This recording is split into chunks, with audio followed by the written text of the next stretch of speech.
ఆస్తి కాజేశారు.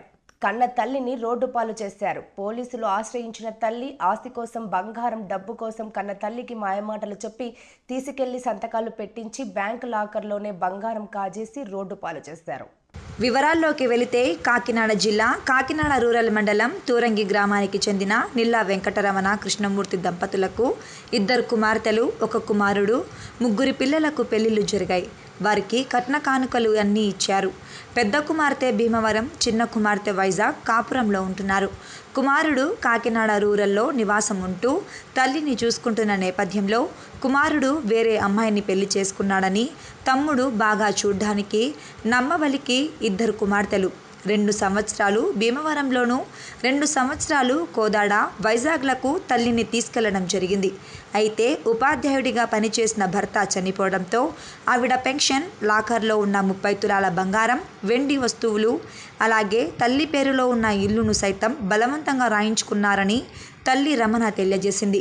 కూతుర్లను తల్లి ప్రశ్నించినందుకు గదుల్లో బంధించి వేడి నీళ్లు పోసి చిన్న కూతురు అల్లుడు నన్ను ఇబ్బందులకు గురి చేశారని, బాధలు భరించలేక నా కొడుకుకి తెలియపరచడం కోసం వచ్చి తీసుకురావడానికి జరిగిందని, ఇలాంటి కూతుర్లు ఏ తల్లికి ఉండకూడదని, డబ్బు కోసం కన్న తల్లిని ఇలా హింసించిన వారిపై చర్యలు తీసుకోవాలని పోలీస్ స్టేషన్ను ఆశ్రయించడం జరిగిందని మీడియా ద్వారా కలెక్టర్ వారికి తెలియజేసుకుంటున్నానని ఆమె కన్నీరయ్యారు.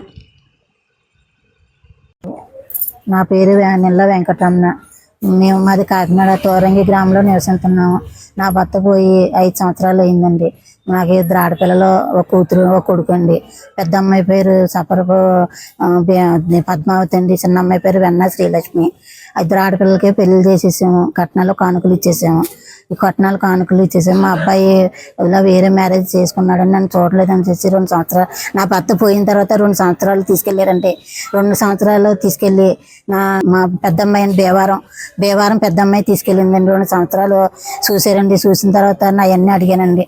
పెన్షన్ డబ్బులు, బంగారం, వెండి అన్నీ అడిగానని నన్ను ఇంట్లో బయటికి గింటేశారు. బ్యాంకులో 30 తులాలు బంగారం ఉన్నదండి. బంగారం నా ఒంటి మీద ఉన్న బంగారం మొత్తం అన్నీ కాజేసారండి. తర్వాత మా చిన్నమ్మాయి దగ్గరికి వచ్చాను. మా చిన్నమ్మాయి కూడా అలాగే మా పెద్ద అమ్మాయిని ద్రోహం చేసినట్టు మా చిన్నమ్మాయి కూడా అలాగే చేసిందండి. నా పెన్షన్ డబ్బులు, నా భర్త పెన్షన్ డబ్బులు, నా ఒంటి మీద ఉన్న బంగారం మొత్తం 2 కాజేసారండి. వాళ్ళు బొరువాన్ని చూసి నన్ను ఇంట్లో బయటికి గింటేశారు. అదండి పొట్ట అడిగానని చేసండి. బంగారం, పెన్షన్ డబ్బులు అడిగానని మా చిన్నల్లుడు, నా చిన్న కూతురండి పొట్ట మీద వేడి గింజి నా పొట్ట మీద ఇస్తారండి.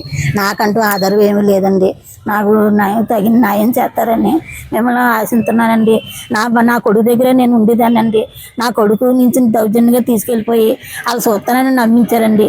నమ్మి నాకు నా నమ్మద్రోహం చేశారండి. ఆయన్ని దోచేసుకుని అల్లుడు, కూతురు 2 కొట్టేవారండి. 2 అల్లుళ్ళు కొట్టేవారు, 2 కూతుళ్ళు కొట్టేవారు. దిద్దుకున్న కాడు చెప్పుకొని చేసి మాట్లాడారండి. నాకు తగిన న్యాయం చేయమని మిమ్మల్ని కోరుతున్నానండి.